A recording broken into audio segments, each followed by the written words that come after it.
Before We Forget, originally titled Duino, is a refreshingly intimate film and a classic gay yearning story.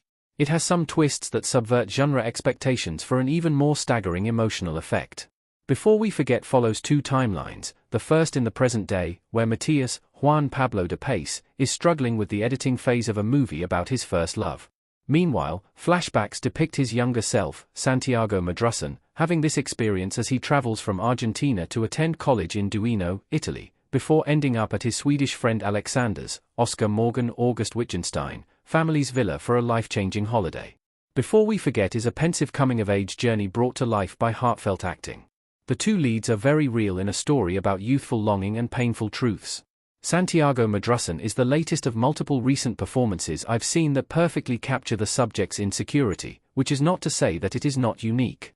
Madrussen realistically shows how Matthias is truly joyful as he finds himself at his new school and forges supportive bonds, especially with Alex. Yet throughout, we also see how Matthias is always hiding parts of himself. When situations arise that might prompt him to reveal something, he nervously smooths it over. It all completely makes sense when the movie later reveals details about his childhood. Oscar Morgan's performance has a brightness that makes his being the emotional catalyst of the story believable, and he is walking a very fine line in terms of his actions and demeanor being not quite enough for Matthias or us watching to know that he returns Matthias' feelings.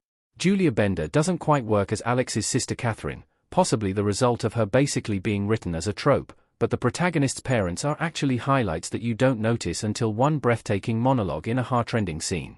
It was the moment that, for me, really elevated this movie above being a bland rehash of others in its genre. This narrative has layers, illustrating everything from Matthias' various inner turmoils about his future to moments where deeply rooted homophobia shows itself in minute ways, scarcely reminding you why Matthias is so scared. With an overtly literal visual motif, the movie captures his longing so painfully, always reaching out for something he can't touch. Before We Forget arrives at a destination that is both grounded and subversive. The film goes through a lot in its last 20 minutes. The supposed themes of the past growing blurrier are less directly said by the movie than its title. But it is also alluded to be older Matthias' obsession with capturing a pivotal moment, how reliving these events makes him feel, and a brilliant scene when he discovers a hidden detail in his own source material which changes the past entirely. The pacing concerning swaps between timelines is sufficient, while homemade video-style sequences are well mixed in to evoke the feeling of looking back on the past. However, the timeline about him making the movie isn't as effective as it should be, largely because it seems like Before We Forget is more interested in telling the story about the characters as young adults.